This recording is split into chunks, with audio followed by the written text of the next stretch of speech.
When I think about a social safety net, I tend to think about it not in terms of specific policies, because there's lots of different things we could do on that front, but about what are we trying to achieve? And in that sense, what I would argue that a stronger social safety net should do is to allow everyone to live with dignity, to have their basic needs met, including their needs for care. Also to allow everyone to have access to opportunities, to ensure that when we do work hard, that we have access to opportunities that allow us to have those chances to get ahead in society, and that those aren't unequally distributed to people on the basis of race or class or gender. And also to put in place the kinds of policies that would allow us to not only live with dignity and access opportunity, but contribute equitably and sustainably to a shared project of care. Do you think money takes up more life space than it should? On this show, we discuss with and share stories from artists, authors, entrepreneurs, and advisors about how they mindfully minimize the time and energy spent thinking about money. Join your host, Jonathan Dio, and learn how to put money in its place and get more out of life.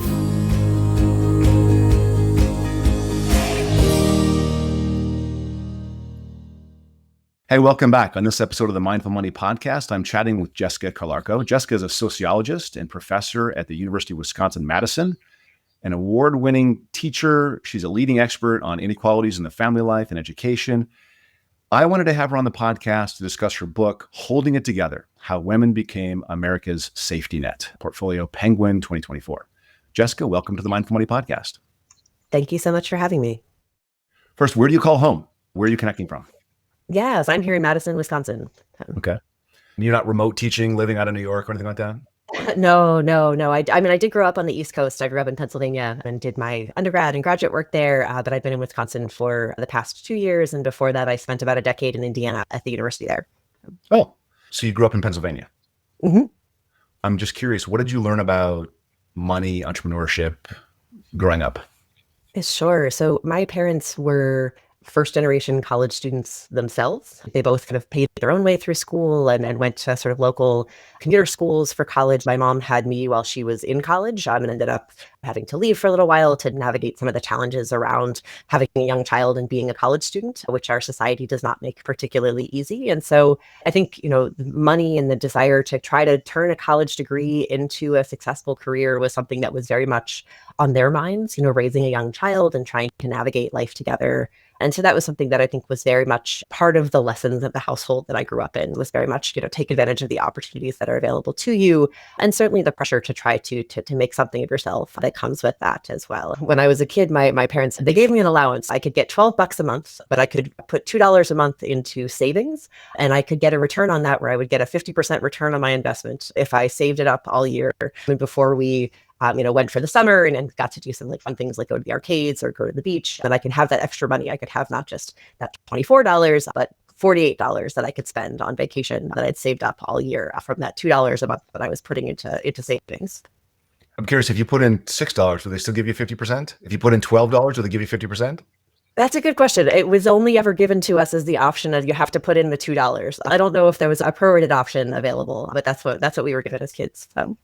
You were lucky. My kids have to put 50% into savings. They're unlucky because they don't have a 50% return. So, trade-offs. Yeah. How does that experience translate into a lesson learned now that you're an adult? I think as a sociologist, I think I'm more mindful now than maybe I was as a kid of the kinds of challenges that people are up against in our society when it comes to being able to save money. Even having the option of having enough resources to be able to give an allowance to your kids is not something that all families are able to do, let alone, keep food on the table or a roof over their heads. And I think that is something that I've come to be increasingly interested in as a sociologist, or what are the challenges that families face that might make it difficult to go to college, to get that degree, to get the kind of job that can provide stability for their families. And I think that, understanding of the kind of structural privilege that comes from, being in that kind of position in society is something that I, bring to my own relationship with money and to my kids, certainly in terms of the way that we talk about what we have and what we don't have and what we can do financially and what we can't. And that's, I think I've written in the past about how we actually don't do Santa Claus clause with our kids, in part because of the money message that it sends, in terms of the way that things like the sort of myth around good kids get presents and bad kids get coal, what that can translate to in terms of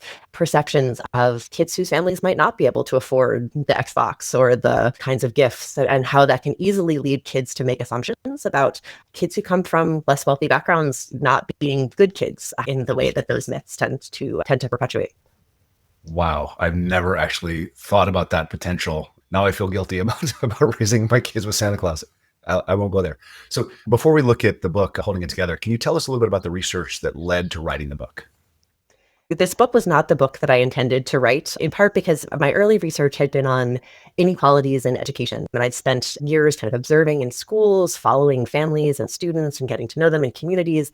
And I had my own two young kids in 2014 and 2017, and I wasn't in a life place where I could do another ethnographic study and really embed in a community in that way. And so I was looking for a project that I could do both that involved more interviews as opposed to observations, and that I could also get my students more involved in. And the project that I developed at the time was a project that I thought of as sort of the best laid plans of parenthood. I was interested in how parents come to develop their ideas of the way that they want to raise their children, and then what happens when life intervenes, often in these deeply unequal ways that make it hard for parents to be the kind of parent that they want to be. And so I started with 250 pregnant women that we recruited from prenatal clinics in Indiana with a big survey about all the kinds of decisions that they planned to make for their new babies. And then we planned to follow those parents for the first 2 years postpartum, kind of checking in with them every 6 months to say, okay, what decisions did you actually make? And let's sit down and talk about it and see, how did this play out for you and what kinds of challenges have you faced in your lives? And so we started that project in 2018 and 2019. And so we were still in the field when the pandemic hit in 2020.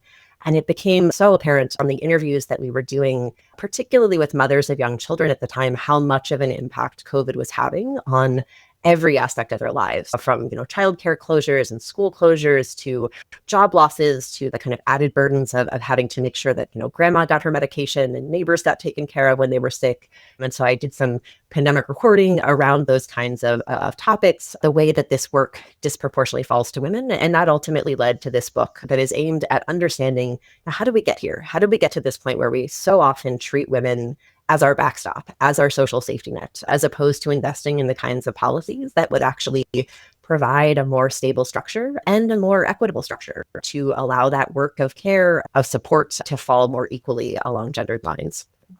You sort of touched on a few topics that are not vague, but could you talk about some of the statistics? I don't like to go deep into statistics, but share a few highlights to sort of paint that backdrop for us. Yeah, so women in the US do almost twice as much of the unpaid caregiving as men do when it comes to taking care of children or the elderly or the sick in their families and their communities. And they also do the vast majority of the underpaid caregiving roles in our society. They are 80 to 90, or in some cases more than 90% of the workers in fields like childcare and home health care, which are the backbone of our economy, in the sense that they provide care for those who are sick or too young to take care of themselves, or who are elderly. And yet those jobs are among the lowest paid jobs in our economy, which is part of why women actually hold 70% of the lowest wage jobs in the US, despite only being about a little bit less than 50% of the workforce as a whole. And so it suggests that women are really bearing the brunt, both in terms of unpaid labor, the work that they're doing at home, and in terms of when they are in the workforce, they are disproportionately pushed into jobs that are deeply underpaid. And that especially impacts low-income women of color who are disproportionately in those kinds of underpaid caregiving jobs. I want to dig in. There's this phrase that you've used, other countries have social safety nets, the US has women. Why doesn't the US have the kind of social safety net that other countries do? Yeah, so other countries treat care as a collective responsibility, whereas in the US, we expect people to take care of themselves. And in the book, I trace this expectation back to the 1930s. Essentially, in the wake of the Great Depression, wealthy business owners in the US didn't want to pay for Franklin Roosevelt's New Deal. And so they started looking for ways to persuade as many Americans as possible that we could get by without the kind of social safety net that the New Deal was designed to provide. And what they found at the time was a group of Austrian economists who were developing the theory of neoliberalism, which is essentially the idea that people and societies don't need social safety nets, because if people don't have that kind of protection, they will make better choices to keep themselves safe from risk instead. Now, this theory has been thoroughly debunked with data, but it became sticky. It became a sort of central idea of American politics and policymaking, in part because those same wealthy business owners set out to essentially fund a propaganda campaign. They imported those Austrian economists and installed them in high profile academic positions in the US. They funded radio and television programs, things like General Electric Theater, which launched Ronald Reagan's career, and helped to spread this idea that people can and should be able to pull themselves up by their own bootstraps. They don't need the government to help them or protect them, even in times of stress. And so this really created this American ethos that has made people skeptical of government and skeptical of the need for the kind of social safety net that many other countries take for granted. But the problem is that, as much as we might like to think that we could take care of ourselves, there are many in our society who can't, the children and the sick and the elderly. And also there are plenty of us whose jobs don't pay enough to be able to afford to take care of ourselves in those kinds of ways. And so essentially what I show in the book is that we use women's unpaid and underpaid labor to help maintain this illusion of a DIY society, this illusion that we can get by without a social safety net, because instead of adequately funding that work or making it part of the formal system, we push it off onto women where it's often hidden, behind the closed doors of a home or, in a child care center where workers are often deeply underpaid, and where we don't have to, imagine the kind of labor that's going into this, and where we can pretend that we're all getting by on our own instead. So I'm going to ask a completely insensitive question. So we want to look, whenever we see a problem, we want to find the bad guy who's doing it. And you kind of just said it's the wealthy, the companies. How much of it is the men? So I talk about it in the book, this idea that this DIY model of society, this idea that we are supposed to pull ourselves up by our own bootstraps and take care of ourselves, it actually incentivizes all of us to push the work of care downstream, onto someone more vulnerable than ourselves. And certainly for men in the context of families, that means pushing the unpaid or underpaid work of care onto the women around them, from husbands onto wives, from fathers onto mothers. At the same time, because this kind of work is work that is not highly valued in our society, and if anything makes it harder to do the kind of paid work that is valued, it also means that women with a little bit of privilege have an incentive to push that work onto other women who are more vulnerable as well. And so this means that affluent white women often end up outsourcing things like childcare labor, things like home health labor that they need for their aging parents, things like house cleaning, the work that it's less expensive for them to pay someone else to do than to do themselves in terms of the opportunity costs for their jobs. And so they can only afford that kind of labor if it's deeply underpaid. And in order for a college-educated white woman to be able to do her job as an academic or in a business kind of setting, she often needs to rely on these other women who are underpaid for the kind of work that they are doing to take care of her kids or her home or her aging parents. And this creates a sort of moral bind. Just as it does for men, it incentivizes men to push that work onto someone else. And it does the same thing for women who are in relatively privileged positions as well. And so I think, yes, there is a role for men to play, but I think we have to recognize that this isn't just a gendered problem. This is a problem that's baked into the structure of our society that makes care devalued labor and that pushes that onto those who are disproportionately vulnerable, whether that's women in the family or women in society as a whole. So this must take a toll. Like, how does this affect women long-term, women in the workforce, et cetera?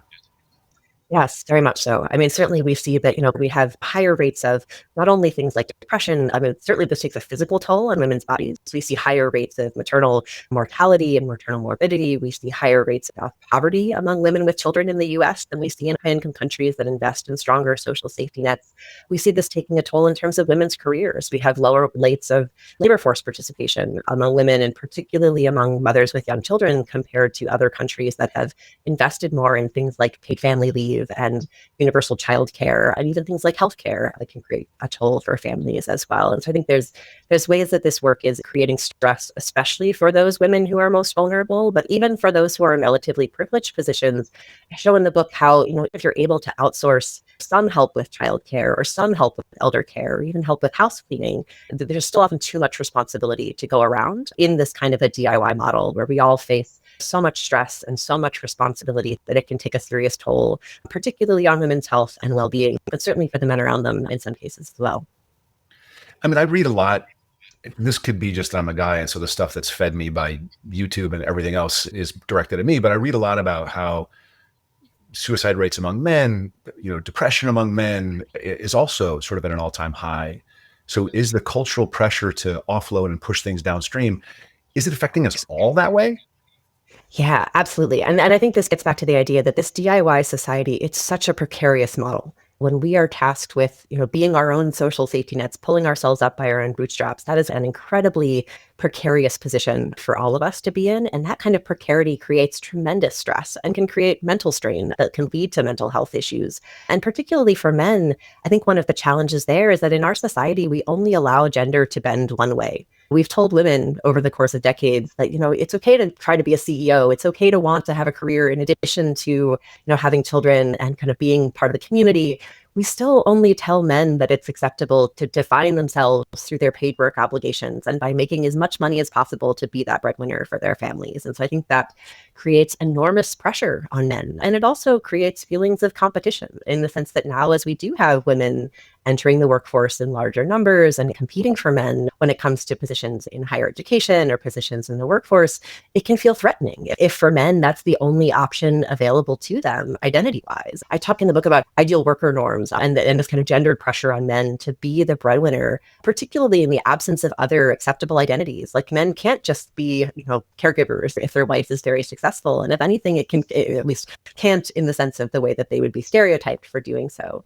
And this creates a tremendous amount of pressure in the sense that our society is also structured in ways that make it very difficult for men and women in kind of different gender couples to make different choices. That oftentimes the kinds of gender jobs that men do pay more than the kinds of gender jobs that women often fall into. I talked to one couple, for example, where he works in IT and she's a social worker and he makes $90,000 a year and she makes 30. And so when they had kids, it made sense logistically for her to be the one to take time off and ultimately to leave her job to stay home with the kids, not because her work was any less valuable to society, but because the work that she was doing was simply paid less. And this creates the kind of conditions where men can actually become susceptible to oftentimes conservative messaging around gender, because that message that, oh, well, she's just happier at home, or, oh, it's just natural for her to want to stay home, makes them feel less bad if they make those choices, on financial terms to have their wife stay home. They can feel like, oh, well, maybe this is just what's best for everyone in the end. And it doesn't have to feel like exploiting their wives. It can feel like doing what's natural instead. Yeah, I'm feeling all kinds of guilt now. And so I'm gonna set that to the side for a second. Are you talking about Dennis? Yes.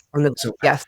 When I read this, I was is that his real name? Is he a real person? No, he's a real person. These are all pseudonyms, though, for privacy reasons. Good. That's good. As I was reading the way Dennis was responding to the questions, I was thinking, this guy's really thick. He's saying some things. I'm in Berkeley, California. Like, I moved from the Midwest to Berkeley, California. I've lived here for almost 30 years. And it's a different mentality. There's a different structure of thinking. I'm still guilty to some of the stuff that you talk about in the book for sure. But I don't think I'd answer the questions that way. He just sounded really like not even understanding that was real. Yeah. And I think it certainly gets at the idea that our culture is deeply siloed and that there are very different cultural expectations in different parts, even of the US. And that particularly in parts of the Midwest, places like Indiana, where, evangelical Christianity, where conservatism is much more prevalent, that these kinds of traditional gender ideas run much deeper and are often much more entrenched in communities and in the way that people think and talk about gender roles. It becomes much harder, especially if that's not the norm for people around you, to think outside the box in those kinds of gendered ways, that it can be very easy to fall into those kinds of tropes of thinking. And I think, if anything, what the research is also telling us is that for younger men, some of the sort of the podcast type messaging, the sort of media type messaging that they're often hearing is pushing toward these more essentialist or kind of quote unquote traditional ideas around gender in ways that we're starting to see a resurgence among younger men of more sexist attitudes, of more kind of buy-in kinds of tropes around gender and what's sort of normal or natural in women.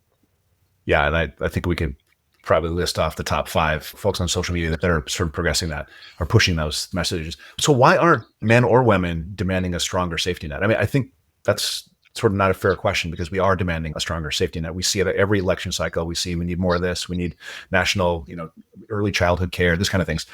Why isn't it happening?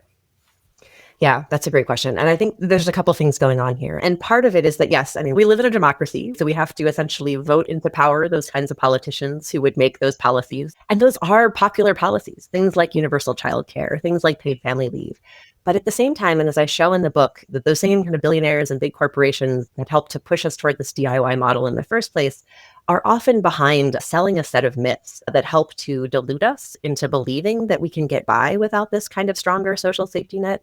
And those same myths also operate to divide us, not only by gender, but also by race and class and politics in ways that persuade as many Americans as possible that even if they would benefit personally from a stronger social safety net, that maybe they should be skeptical of having one because it might erode some of the moral advantage or status advantage that they have over people who are a little bit worse off than they are. And I show this in part by talking about essentially what sociologists often talk about as the myth of meritocracy, which is anyone who works hard enough and is motivated enough should be able to get ahead in our society. And what the research shows on that front is that belief in this idea is ironically much more common in more unequal countries. So it's much more prevalent in the US than in many other, high-income countries, in part because it gives people a psychological way to make sense of why our society is as unequal as it is.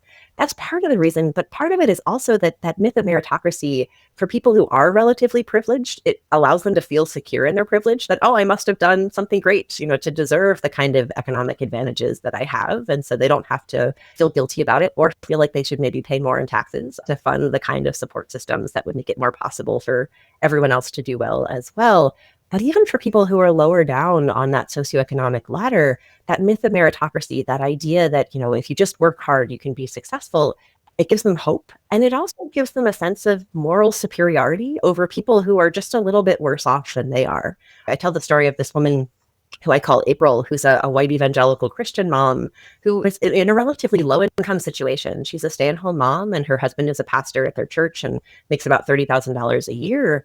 And yet she's very bought into this idea of meritocracy and very much believes that the stability that she has in her family, that the fact that they can get by on a relatively low income is because of their faith and their good choices. And she even goes so far as to stereotype and to stigmatize mothers who she perceives as making, bad choices. What she talks about is hiring babysitters or going out and getting your nails done. And she sees this as, well, they must just be making bad choices. If you're reliant on the government for support, it must be because you're not trying hard enough. And so that kind of oftentimes racialized stigma around things like use of welfare programs or other types of government social safety net programs is really deeply rooted in this kind of myth of meritocracy and allows even people like April who would benefit from universal childcare, from a child tax credit, from universal paid family leave. She would benefit from those kinds of programs, and yet she opposes all of them in part because that opposition allows her to feel as if she's somehow better than the people who are able to, access the kinds of meager social safety net programs that we currently have. I often talk about the source of my success being the messages I got as a kid. I grew up pretty poor, and the messages I got as a kid were the messages you're talking about. Work hard, work really hard, work harder than anybody else, stay long hours, offer to do the work for free to get the job, work, and you will succeed. I did that. I came in at 6 a.m. I left at 8 p.m., 6 days a week for 4 years in the beginning of my career. I was told by my managers at the time it would do it. I was told and I did it, and it happened. I realized that's an anecdote, that is not a statistic. And I get that, but I know lots of those anecdotes. And so there is some function for meritocracy. It's not an entire myth. Yeah, so I think, so absolutely, yes, there is room for hard work and success is almost never possible without it. But I Right. think a difference between what is necessary and what is sufficient, in the sense that oftentimes hard work is often a necessary condition, what we see as success in our society. But whether or not that hard work on its own is what can get us there is the question that remains open. And that's what I would argue is what prevents us from being a true meritocracy. Even for people from relatively disadvantaged backgrounds, there's luck that happens along the way. And certainly there's plenty of people who do work incredibly hard.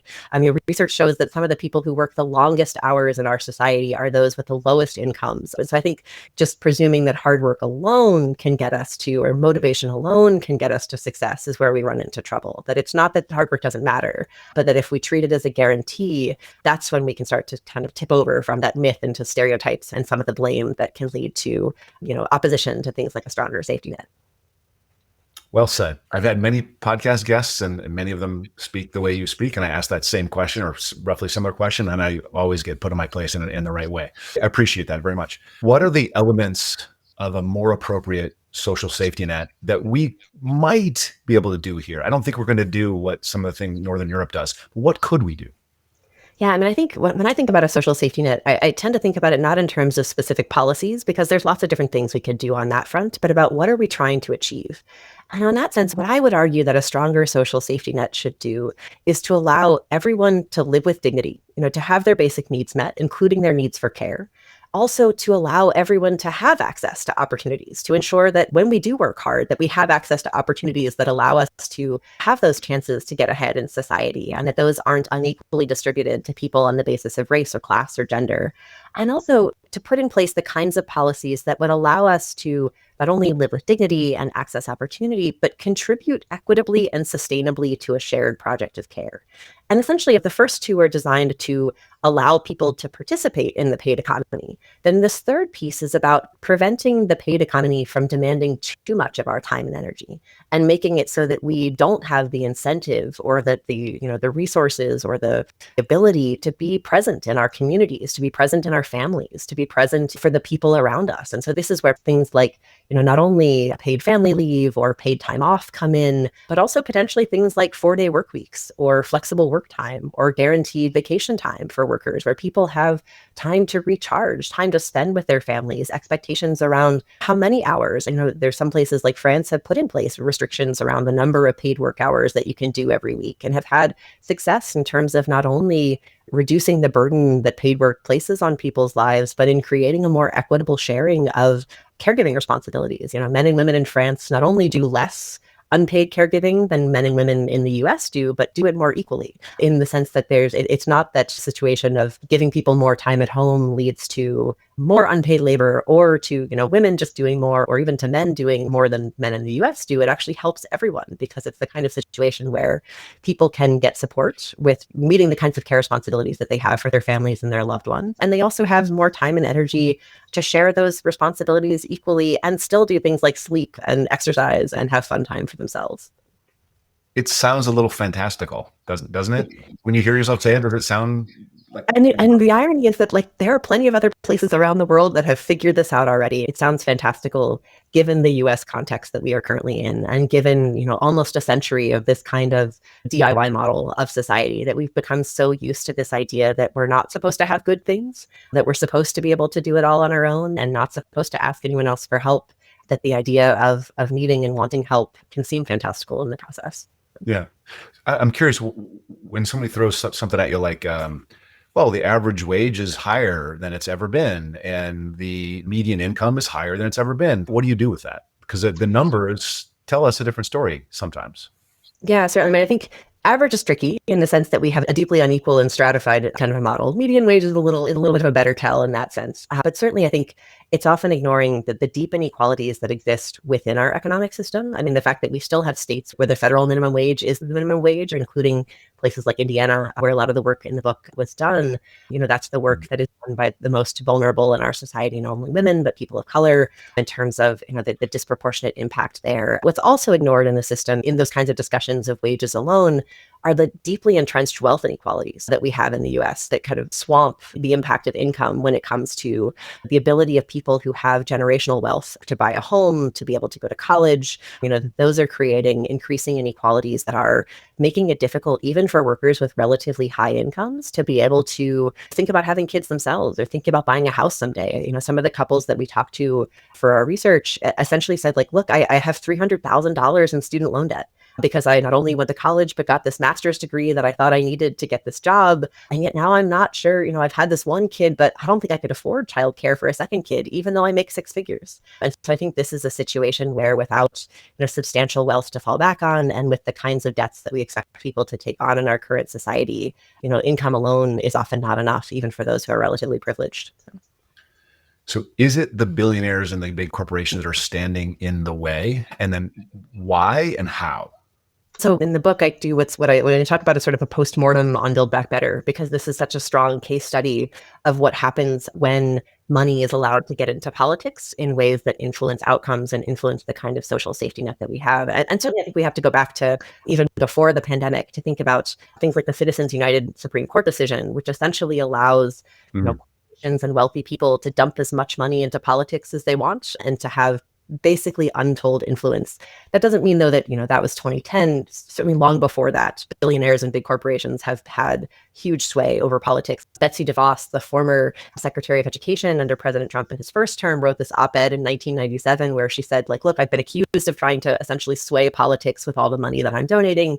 And I used to push back against that, but now I'm just going to concede the point. And that's essentially what the research shows us, is that even regardless of how it often gets talked about in the media, billionaires disproportionately skew conservative, and conservative politicians disproportionately skew toward opposition to stronger social safety net programs, in part because these programs, as we talked about with, the New Deal, the tax burden of a stronger social safety net to make it viable often means disproportionate resources coming from the most privileged in our society, from wealthy business owners, wealthy people who've made their money through stocks and investments and all the things. And so what this means is that, things like Citizens United mean that they can use the wealth that they have as leverage to prevent policymakers from putting into place the kinds of policies that would build a stronger social safety net and increase their tax burden in the process. And that's part of the why. The other piece of the why is that essentially there is a benefit to employers in our society to have people who are willing to take whatever job they can get, no matter how terrible or underpaid. And I show in the book that oftentimes that's how we fill jobs like childcare jobs or like home healthcare jobs, is by trapping women in so much precarity, particularly mothers with young children, that they have no choice but to settle for a less than ideal job or a less than ideal partner in some cases. And so this often happens when we don't have abortion protections. For example, I tell the story of one young woman who never actually wanted to be a mother herself, but who became pregnant in college unexpectedly.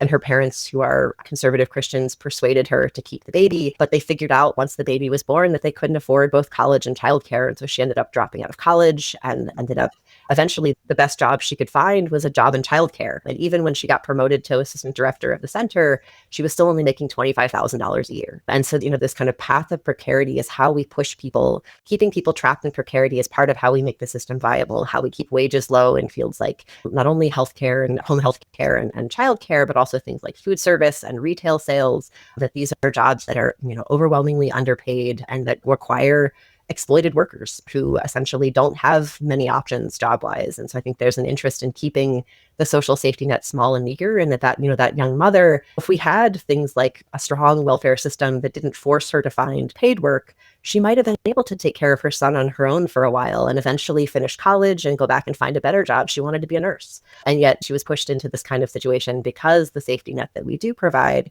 is far too meager instead. And so I think we have to think about the incentive structures that are built in. So this is how, billionaires and big corporations often leverage their wealth to prevent those kinds of policies, both for the tax benefits they'll get and also to maintain this highly precarious workforce that can be pushed into or pulled out of jobs or forced to fill the jobs in our economy that very few people want to provide. So how do they, what is the process that a company or a billionaire enhances the system that pushes people into the lowest paid jobs? I've never heard somebody talk about that as an intentional thing. Like, we really need people to fill those low end jobs. So how does it work? So certainly, when President Biden came into office, one of his proposals under the Build Back Better format was to raise minimum wages, was to push for a national minimum wage of $15 an hour.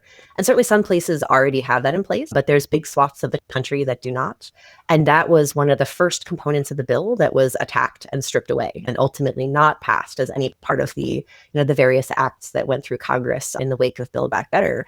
And that was in large part because the same billionaires and big corporations that had donated large sums of money to Donald Trump's campaign in 2016 and later in 2020 were also dumping large amounts of money into Republican congresspeople who voted against those bills, and also into the coffers of people like Joe Manchin and Kyrsten Sinema, who were then Democrats, now independents, who ultimately were persuaded to kill the bill and to prevent things like the $15 minimum wage, things like universal childcare, things like universal paid family leave. That those were all initially stripped out of the bill, and then ultimately those bills, the American Families Plan, could have died on the Senate floor because it couldn't get the votes that it needed. Those same billionaires and big corporations were the donors behind all of those votes. And some of the analyses that I show in the book trace how the money that was put into Sinema and Manchin's campaign campaigns kind of ahead of the election and in the wake of those Build Back Better discussions likely played a very strong role in persuading them to vote against those kinds of provisions and to keep them from ever being enacted. And it's those provisions, it's not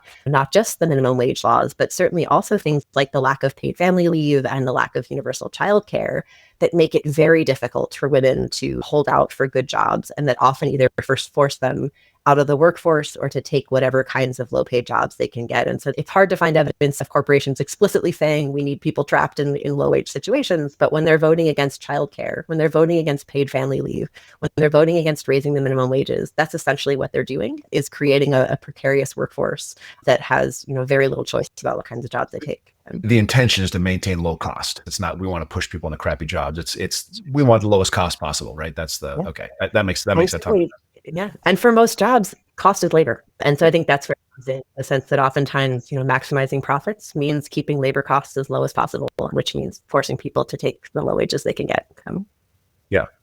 And this is possibly a different avenue that would go down and probably talk for another hour on this. But at the same time, small business in the United States is having a difficult time competing with Amazon. And so the small restaurant, your local retail stores, their profit margins are like 2-3%. They're very, very low. And if you go from $7.50 to $50 an hour for their most expensive, line item, you lose half of those small businesses. And that means more power to Facebook and more power to the marketplace on Google and more power to Amazon and more power to the big companies. How do you sort of navigate that? How do you thread that needle?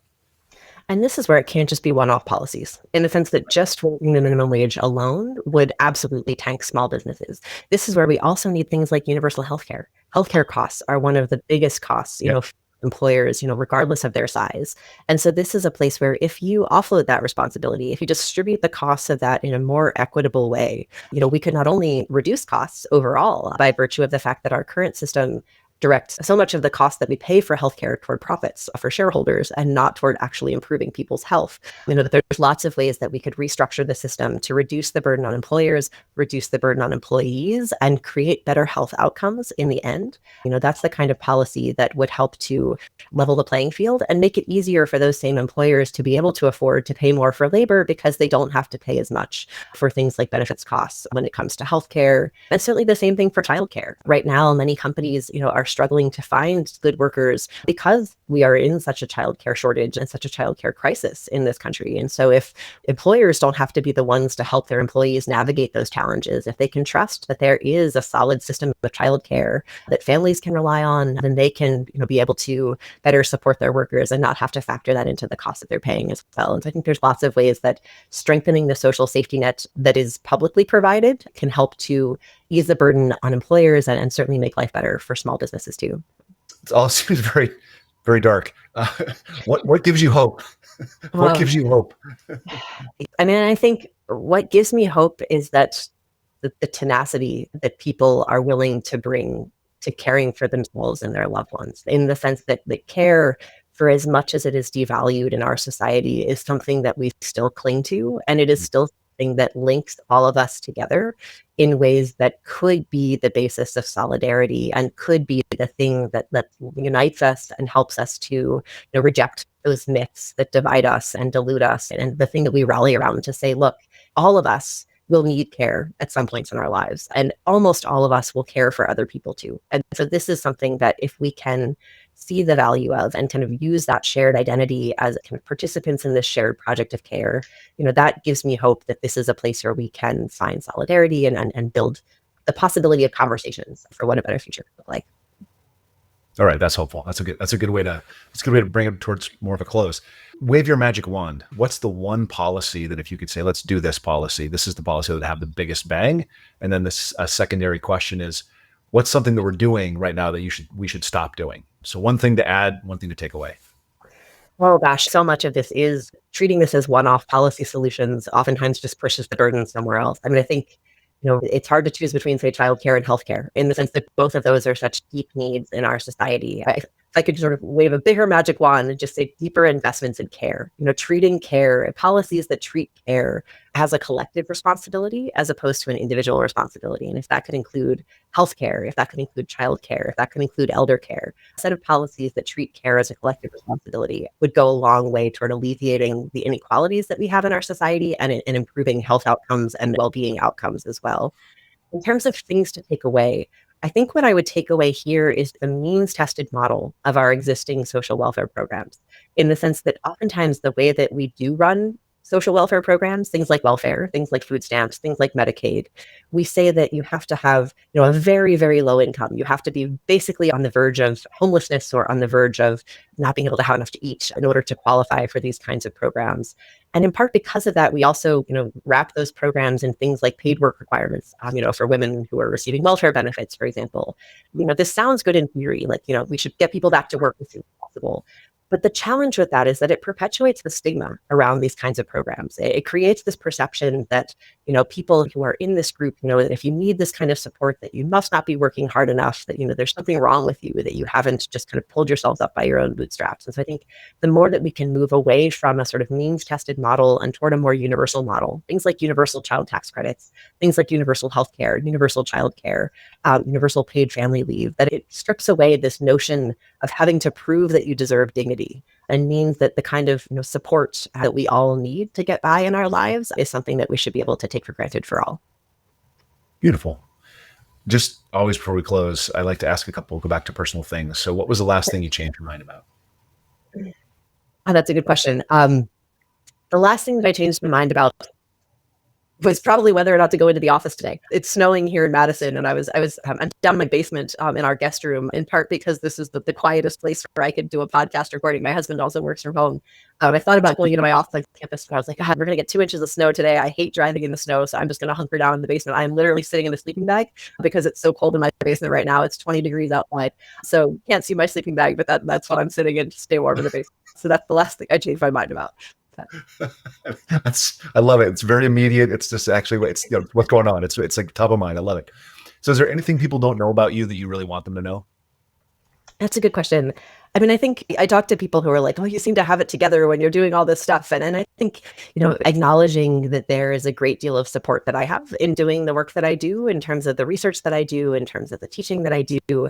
I'm very lucky to have a partner who is very heavily involved with our kids, with our, family life, with our home responsibilities, and certainly have benefited tremendously from the help of many other women as well, in terms of, childcare providers and people who've helped me in various parts of my life. And so thinking about acknowledging the privilege on that front and saying that, look, this kind of work is not possible without that support. And certainly that my hope is that we can have a society where that work is more sustainable for all of us, but it's not necessarily easy day to day anyway.